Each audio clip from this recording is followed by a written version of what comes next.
Hello, everyone. My name is Alison. I work for Trinity College London as the Head of Business Development. I am delighted to welcome you to this next session in the Innovation and Technology strand. Apologies for the slight mix-up there, but yes, we're due to start now, 10:15, and this session will last for about 45 minutes. I'm pleased to be introducing Nargis Kern. So this talk is what the Metaverse means for language learning and how you can prepare for it.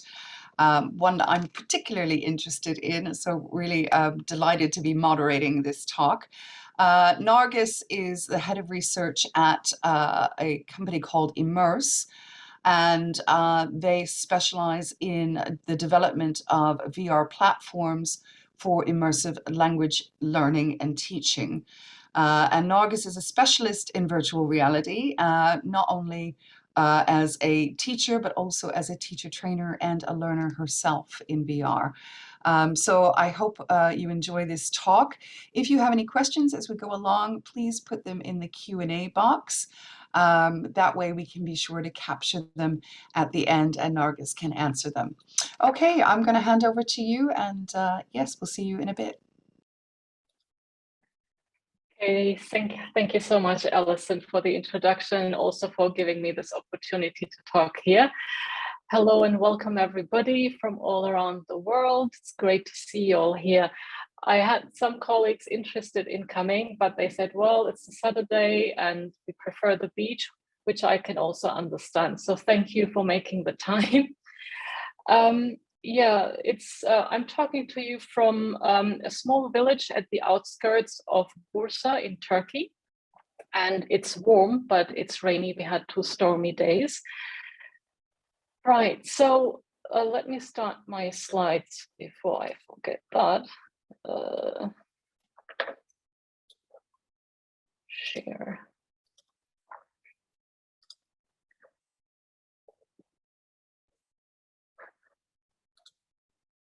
All right.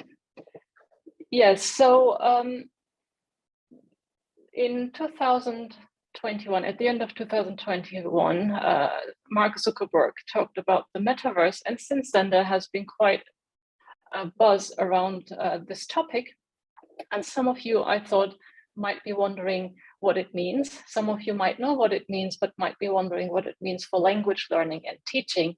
And this is one of the reasons why I wanted to talk to you about the metaverse for language learning and teaching and how you can prepare for it. I also have another reason. And so I would like to start by telling you a story of a language learner called Nargis. I started life in a Turkish-speaking environment, and for the first 5 years of my life, I only heard Turkish, at least I assume that was the case. And then I started speaking Turkish. But when I was 5, we moved to Germany. At 6 years, when I was 6, I started school like every other child in Germany. And I can't remember being any different in my German language abilities compared to the other children from Germany in my class.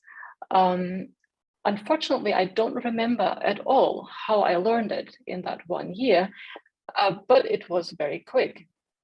At 11, in 5th grade, I started learning English at school. And so that was the first, English was the first foreign language that I learned formally at school.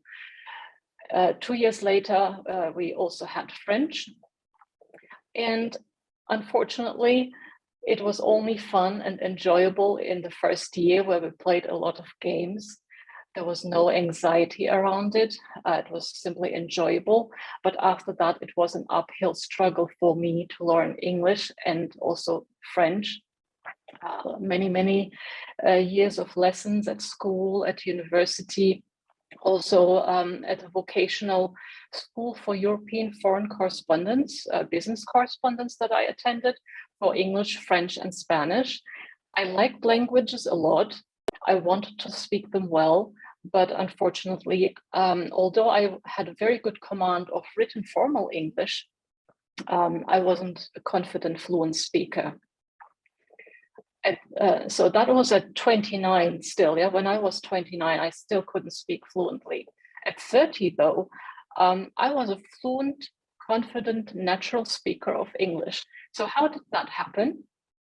Well, I had decided to book a 4-month immersion program in the United States, staying with a host family. And I did what you do in a family. I went about my daily life together with my host family in English. So this is another reason why I want to talk to you about the metaverse, because in the metaverse, you can you can be immersed in a language at any time for as long as you like, and with for any language you like. So besides all the buzz, there is actually a very good reason to know about the metaverse. And while you're looking at my overview slide, I'll just have a sip of drink.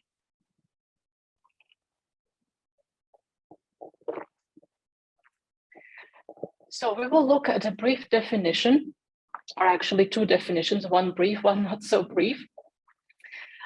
Look at some other buzzwords around the metaverse. There can be some confusion about some of these terms, XR, MR, AR, VR, and so on. We will then also look at some of the corners of the metaverse that exist and are used for teaching and learning. We will also then, well, not also, then I would like to move at why you should care about the metaverse, and finally, how you can prepare. So let's get started with the definitions. The clearest and shortest definition is that the metaverse is the next version of the internet. At the moment, the internet is flat. Yeah? We call it Web 2.0, and it's a flat web. You look at screens, just like now, or when you go to any other website, you see flat images, flat videos, and text on a flat screen. With the metaverse, once the internet becomes the metaverse, it means it will be 3D. Your internet experience will be 3D, 3-dimensional, and that's why it's also called spatial web or Web 3.0. To give you an example, if you want to buy a product at the moment, you go to an online store, bookstore, or clothing store, or whatnot, and you look at images and descriptions, text descriptions of the item you're interested in, and then you click through various screens to buy it. Now, once we have the spatial web, you'll be able to walk into a store with your digital body, with your avatar, and you'll be able to grab items from the shelves, hold them, turn them around, and look at them from all sides, and perhaps even try them on, and then walk to the counter and pay for it and walk out of the shop. So I hope this gives you a clear idea how that what the difference will be. But there is, of course, also a technical description or definition. I'm going to give you a moment to read this.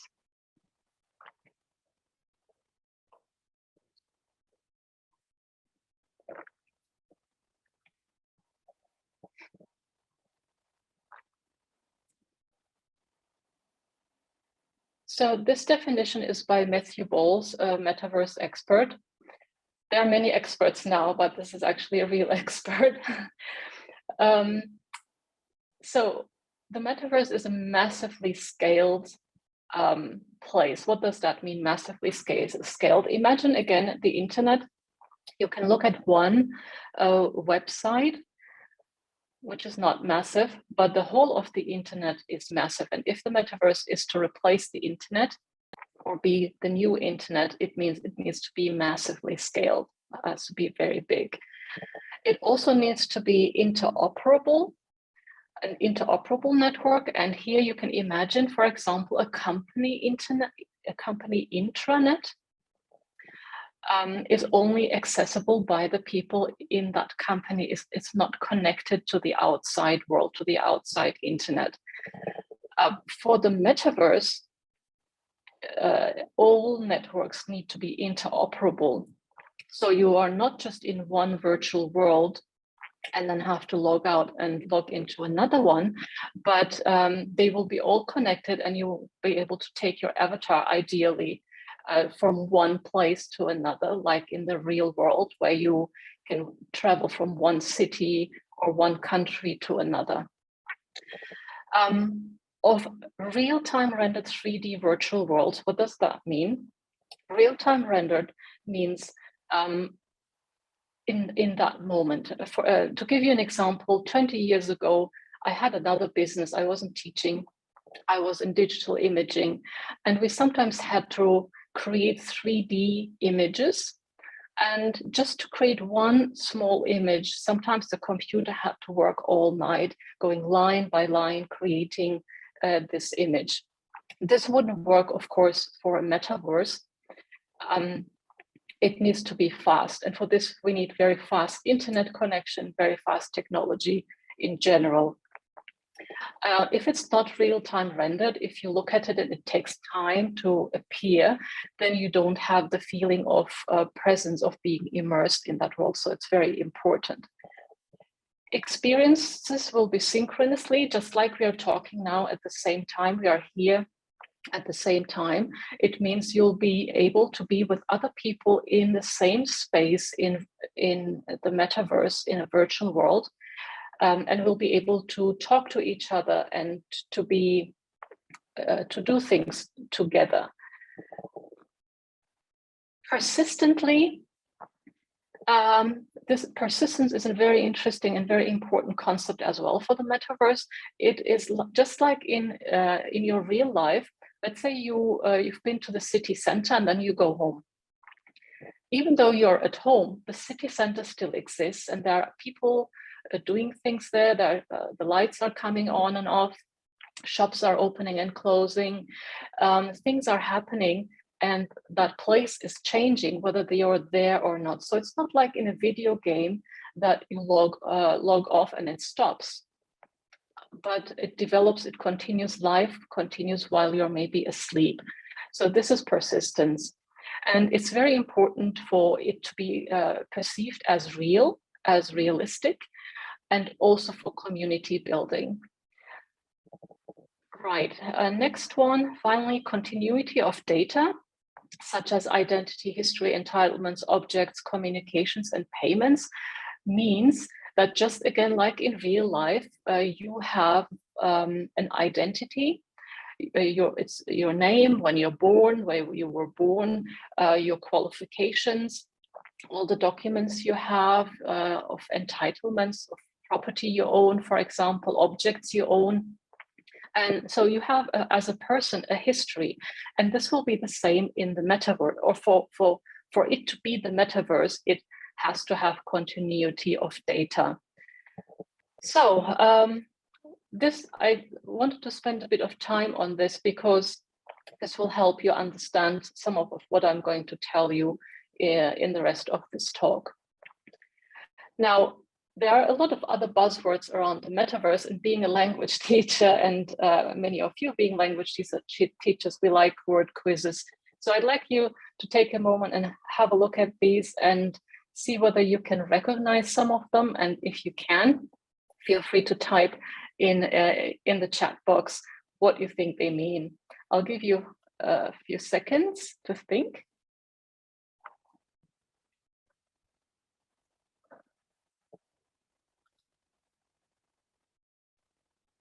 I see some of the words. Yes, artificial, 3D virtual world, artificial intelligence. 3D viewers is a good one too. Anyone? Any more?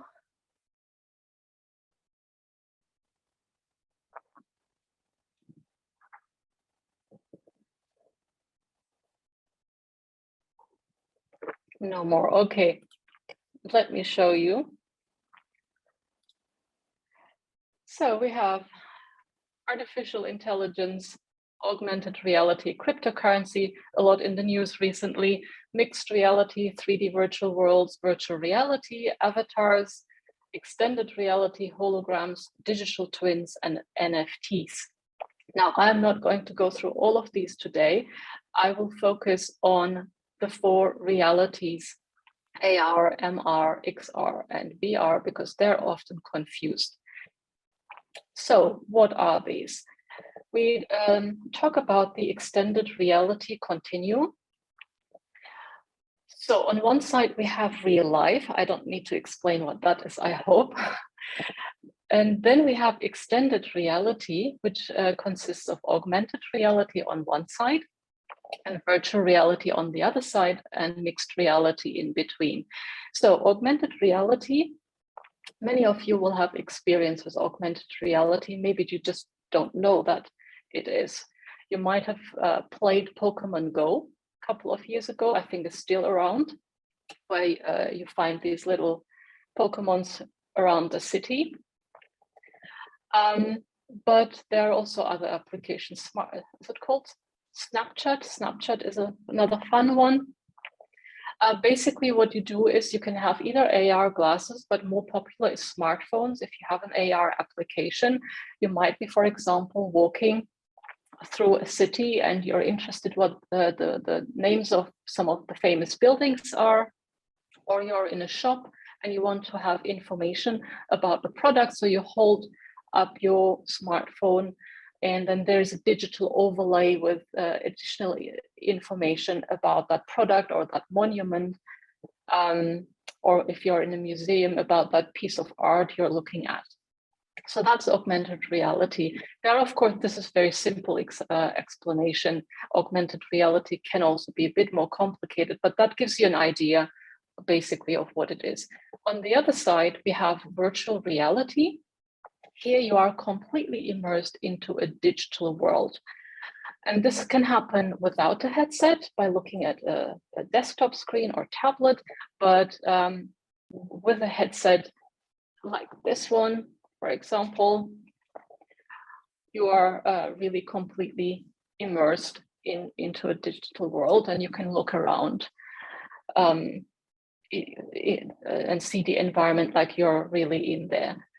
And mixed reality is, as I said, everything in between. Mixed reality, there can be more of an augmented reality element and less of virtual reality, or the other way around. So it can be on that scale anywhere.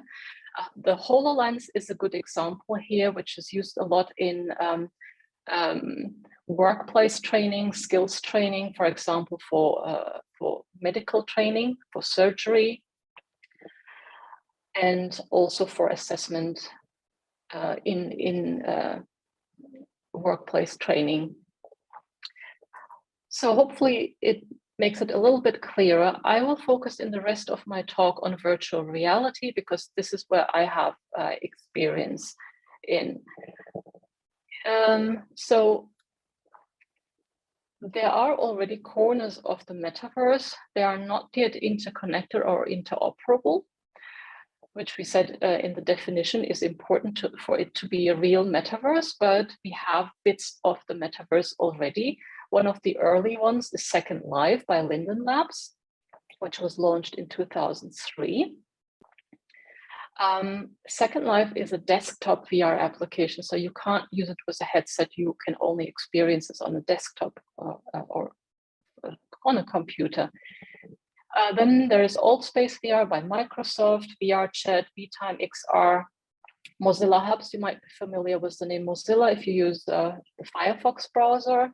There is a Verbella and Frame VR, Engage, Horizon Worlds, and then social gaming platforms if you have children, or maybe you yourself like playing. You might have heard of Rec Room, Roblox, and Fortnite. Now, some of these are social VR applications. For example, Second Life, AltSpace, VR Chat, also Horizon Worlds.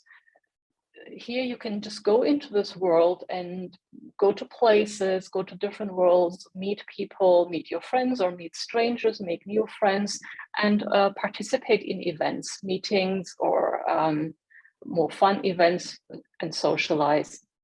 Verbella, Frame VR, and Engage are used mainly for training.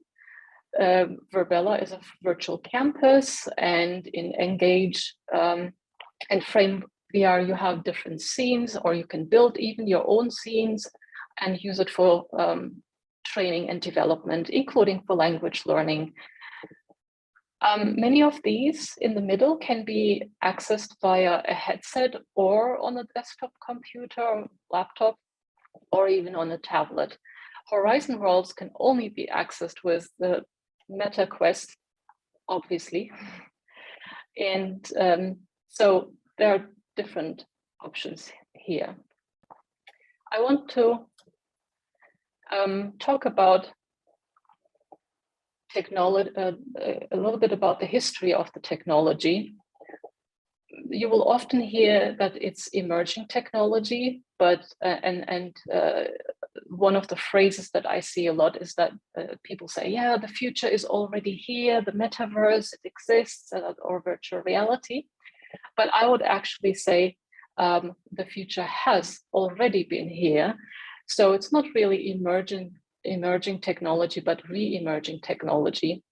And it annoys a lot of people who've been working with this technology for a couple of decades now. To give you some examples, one is the Sensorama, which was launched or introduced in 1957, I think it was. And let me just read you in case you can't read it. It says, introducing Sensorama, the revolutionary motion picture system that takes you into another world, 3D, wide vision, motion, color, stereo sound, and even aromas, wind, and vibrations. And on the other side, we have the magazine cover of the VR World magazine from 1995. And it says, VR goes mass market. The next generation of consumer games moves into your home. So not at all a new concept. And then there is this talk by Philip Rosedale and his colleague. Philip Rosedale is the inventor, builder of Second Life. And this talk is from 2006, a glimpse inside a metaverse, the virtual world of Second Life. Interestingly, at the moment, this is on YouTube, it has 9,330 views. Any recent video on YouTube on the metaverse has millions of views. So since Zuckerberg talked about it last autumn, you can see there's a huge interest and a lot of hype as well, of course. I also want to talk a little bit more about Second Life and tell you another story, this time the story of a language teacher. Between 2000 and 2007, I taught languages in company and also private language lessons in Germany. And I would often neglect the course book and instead would use the students' work environment if it was at work, or the home environment, or my home if the lessons were taking place in my house. And I would also take students often outside whenever possible for a walk, and we would talk about the things we were observing or doing. And the reason I was doing this is because I knew from my own experience that you learn best, not just from a course book, but also by immersing yourself into the language. I even had a student who was religious, and I sent her to the Anglican church in our town. And she made lots of friends there and became really good at English because she immersed herself in her daily life into the language. So when I then moved to Turkey in 2007, I wanted to teach online. But what I saw then, there was no Zoom, but there were basic video conferencing tools. But how I saw most language teaching was happening then was basically through pre-prepared PowerPoint slides that you went through with your learners. I'm sure there were also some more creative ways to teach online, but it wasn't what I wanted to do.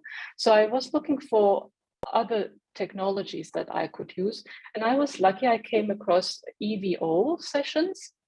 EVO stands for Electronic Village Online. It's part of TESOL. And they were offering, and they're still, 6-week sessions on educational technology and other topics. So through these sessions, I learned about Second Life, and I saw the potential, and I spent 4 intensive years in Second Life, living a second life, if you want, or an extension of my first life. I had a home, as you can see, quite a beautiful one too. A shout out here to Kip Bowen, who was very generous there with providing teachers with a space in Second Life and giving them a home, which helps to feel you're part of that community and you have a life there. We also met with other teachers and co-created a teacher support group called SL Experiments, and we used to meet regularly and explore Second Life and its possibilities and potential for language teaching and how to teach there. There were lots of events, also some teacher training sessions, and as you can see, we also had conferences in Second Life. And these are still happening, by the way. Once a year, you have the Virtual World's Best Practices in Education conference still happening. Then I took a longer break from teaching online, but fast forward to 2020, and I was teaching online again. I've been teaching at UK universities in the summers on EAP courses, and in 2020 we went online like most other people, most other teachers. And although the experience wasn't bad, I still felt afterwards it could be done better. And I also knew there would be renewed interest in virtual worlds. So I decided to take a couple of months off and explore what had happened in the meantime in this space. And I was looking for applications for language teaching, particularly, and language learning. And there wasn't a lot specific applications, but I did find a couple, and one of them was Immerse. And why I liked Immerse and connected with them was that it was the only application, and still I think it's the only application where students are not on their own going through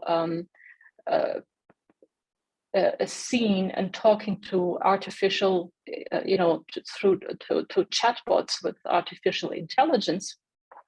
But in Immerse, a teacher can actually synchronously be in a space with their learners and teach them or go through learning experiences together and do things together.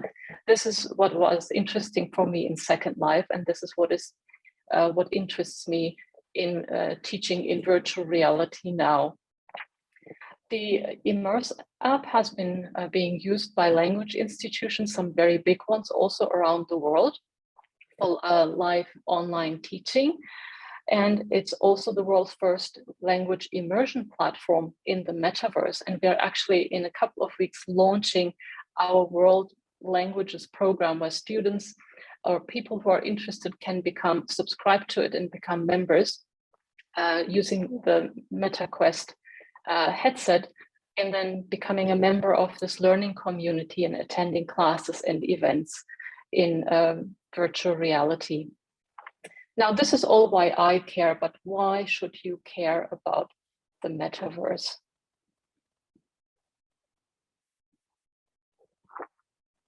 I want to focus on 4 reasons. The Metaverse has a lot of benefits for language learning. I already said a bit about that. We also want to prepare our students for the real world, right? For new jobs, for new ways of socializing, skills training, and so on. And we want to be also ready for future teaching jobs. And finally, it's not going to go away this time, I am pretty sure. So let's start with the benefits for language learning. This is a quote from an article on the EU Business School website from February this year. And it says, if the internet is beneficial to learning in its current state, what kinds of things could we do with the Metaverse? What can we do? We can do immersive learning. As you all know, immersion in language learning is very important. I gave you an example of myself, but we know also from research that the best way and the most authentic way maybe, and the faster way of learning a language is when you immerse yourself in the environment where it is spoken, or you immerse yourself in the language. So you can immerse yourself in the language, and you can immerse yourself also in an environment where the language is spoken with all its culture and everything. And this means that you can teach very differently from how you teach in video conferencing. Learning can be active, experiential, task-based, and you can also use problem-solving activities, which you can do, of course, in other modes, but particularly when you're immersed, it's maybe more realistic in many ways. We will see.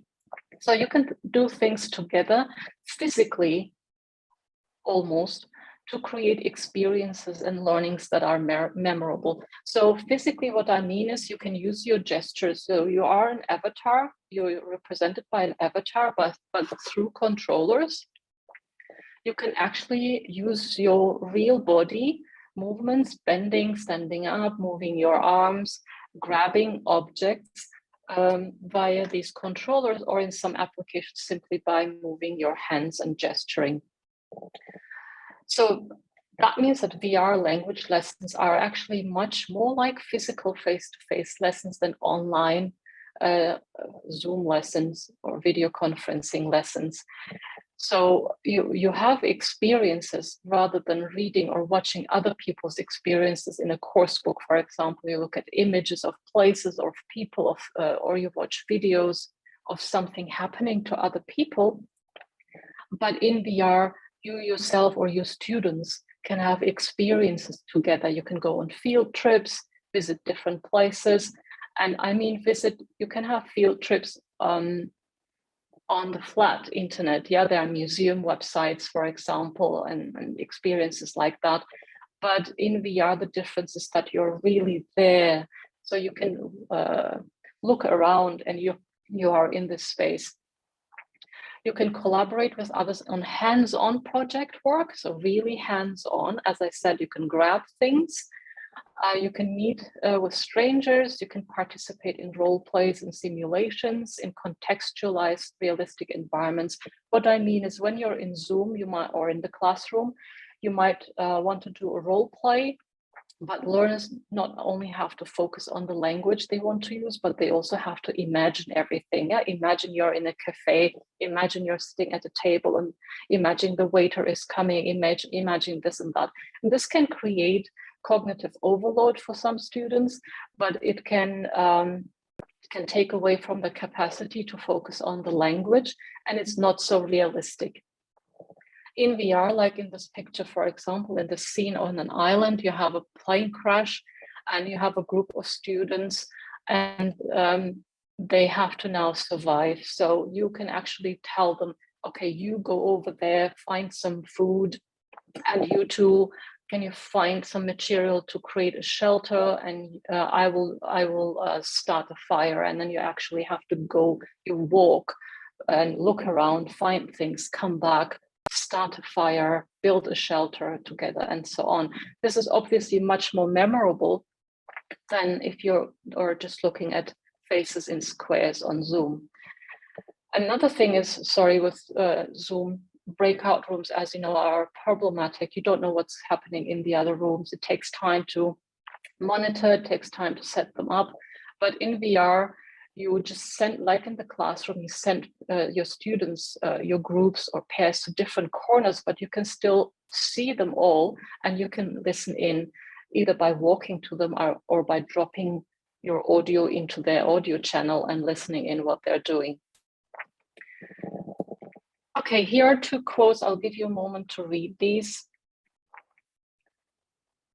About the metaverse and their potential.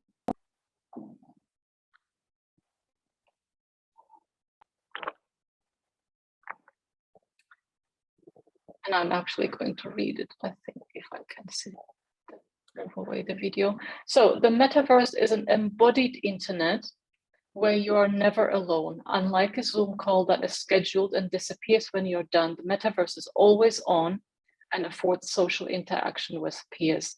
As we know, social interaction is very important for learning, and particularly for language learning. And again, the comparison here with Zoom, very often due to how lessons are scheduled, there is no, when you walk to a classroom, learners often talk with each other before class and after class. They also talk with each other while leaving the classroom. In Zoom calls, we often don't have that. The teacher starts the class and ends it at the end.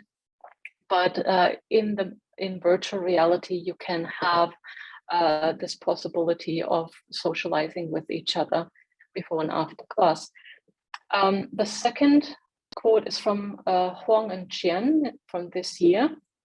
And here it says, from the perspective of the metaverse, the aim of language learning is more than a course or a learning activity. Instead, it aims to enable EFL learners to have another life, a living environment using English for working, learning, social events, and entertainment, just as if they were native English speakers. I would, in fact, replace native English speakers with speakers who are in an English-speaking environment. So just as I told you about my experience in Second Life, and then if you think about the definition we looked at, this persistent world, you can, and where you have an avatar with a continuous personality that exists there, you actually do have a life. And I wouldn't even say another life, but an extension of your real life in the digital world. So this shows you again the potential of the metaverse, where you can always, even if you can't afford it financially or time-wise to travel to another country to immerse yourself and to improve your fluency, the metaverse will be always there, and you can always go and practice speaking there. Use it actually, not just practice. Being the head of research, obviously, I want to talk about the research a little bit, but I will keep it very short because we don't have too much time in this to go into deep into research. But just very briefly, the affordances of virtual reality or the metaverse are immersion. We talked about it. You feel immersed in an environment, and this gives you a sense of presence, a sense of being there. Actually, you can interact with the environment, with other people, with objects, and it's emotion. It engages the emotions because you're having experiences. Not, it's not just a lesson, and you do things together. It's embodied. There is multisensory stimuli, visual, auditory, and so on, and even haptic. And it's social learning. We talked we mentioned this earlier. So all of this can lead to higher motivation and engagement, which is very important for learning, better learning outcomes, retention and memory, better performance, including in assessment in world and also afterwards outside the world, virtual world, improved confidence, partially due to lower anxiety that many feel when they're represented by an avatar and not being face to face. And communication can be more authentic, as I said, when you feel you're in a realistic environment rather than in a classroom setting or in Zoom. There is a lot of research, and if some of you want to read more about why it is good for language learning, I will share later some papers with you that you can read to get you started. But I want to move on now to the second reason why you should care about the metaverse, and that's to prepare your students. And here I want to say that XR, extended reality, is already used in the workplace for onboarding, training, meetings. One good example is Accenture. Accenture had bought last year, I think 50 or 60,000 headsets for all the new employees for onboarding and training. And many other companies have been doing something similar, not just for the time during lockdown, but also because they have seen the benefits and that training takes less time and transfers into real life and costs less as well, and it's faster. There are current and future jobs. For example, at Immerse, we have VR developers, 3D artists, immersive learning experts, excuse me. And there will also be, there are already XR technical specialists and so on. And some companies even have a chief metaverse officer. So already current jobs are there, and there will be many more future jobs in this area. It's also used at many universities, schools, and also language schools around the world. So these are all good reasons for us to, if we want to prepare our students. But as I said, we want to also, number 3, prepare ourselves. At least we want to have the ability to understand the metaverse so that we can talk with our students about it now and in the future, because they will have experiences in the metaverse, whether for social purposes, work, or educational purposes. It is also becoming a job requirement. And this screenshot is from a job advertisement for an EAP teacher at a university. And there was, of course, the requirement of knowing some of the edtech tools, but they said especially pedagogical uses of VR, AR, MR, and AI, and you know now what all these mean. So already we see requirements for this for teachers. Also, I'm pretty sure it is happening, traditional teaching and content development. I wanted to be careful, I think might be replaced by AI, artificial intelligence systems. And I'm also pretty sure that assessment will become more authentic within the metaverse, or using the metaverse and virtual reality. And we might be seeing the end of paper-based assessment. Why would you have students do paper-based assessment when you can take them in virtual reality and they can actually do role plays, for example, and you can watch them and assess how they're doing in a realistic situation. And finally, it's not going to go away. This is where we are headed. As I said, businesses, the gaming industry, banks, entertainment, fashion, all of these businesses are heavily investing into the metaverse right now. I'm connected with a lot and I'm reading a lot about this. And yeah, this is why many believe that it's not going to go away like it did maybe previously. All of the technology is also coming together now, and it is becoming more possible, even though it might take time, and it will take time to have the whole internet be a 3D space. As usual, education often lags behind, and it does this time, and maybe it's a good thing. You know, we don't need to rush into everything, and we don't need to become early adopters. On the other hand, what happens then is that we have to use what others have built for other purposes. Many teachers are using social VR apps to teach languages, like we did with Second Life, and it's great.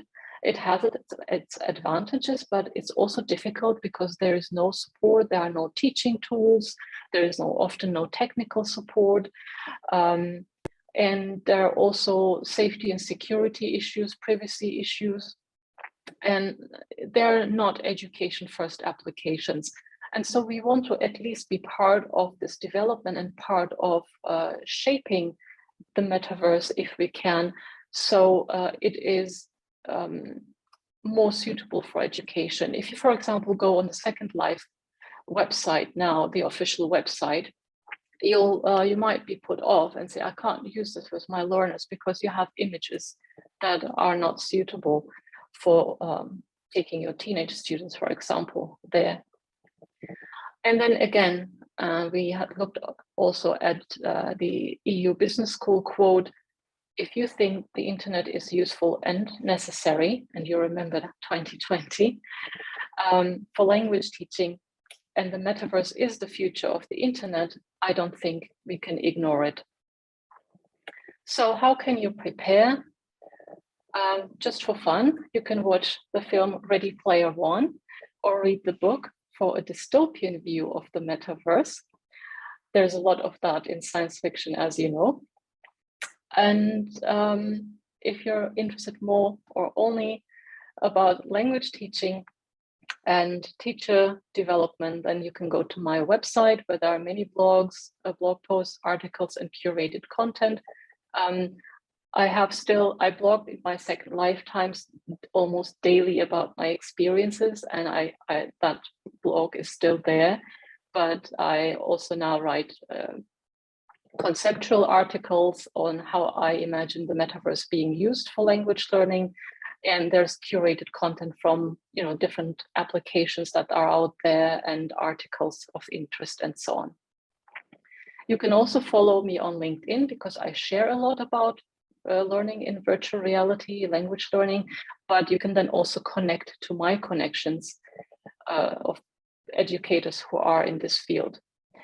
You can also join a community of practice. We had back then, as I said, the SL Experiments group, and there are new groups now that are formed that are doing the same thing. They're going to different platforms together and trying them out, having discussions and conferences about how to teach and learn languages in the metaverse. And of course, you can, as I mentioned earlier, read about the research on immersive learning. And there's so much out there. So I thought it would make most sense to look at some meta-analyses and systematic reviews. And here are 5 that you can start with, and they will give you a lot of other references then that you can look at. So these are the references that I mentioned in this talk. I won't go into bonus information, but when I share my slides, you can download it, and there are a couple of more slides about virtual reality and how to teach there. So my thank you slide is at the very end of this. Sorry about that. Where's my thank you slide? Gone. Anyway, thank you. And now I'm curious about your questions. Nargis, I have to say we've run over time, and I didn't want to stop you because there was so much information there that I think everyone in the chat was blown away, which is fascinating and a brilliant talk. I'm concerned about there are quite a lot of questions in there, but I think there are a lot around, how to get started, where can I get some training? And I think as you wrapped up there, you were kind of giving people some tips for where to get going. So I'm hoping that by rewatching your talk, which you'll be able to do when we post the video, and also we'll be sharing your slides as well. And you've allowed people to connect with you on LinkedIn too, and read your blogs and everything. So I'm hoping that all the tools will be there for people to connect and learn more about everything that you talked about today. So thank you so much.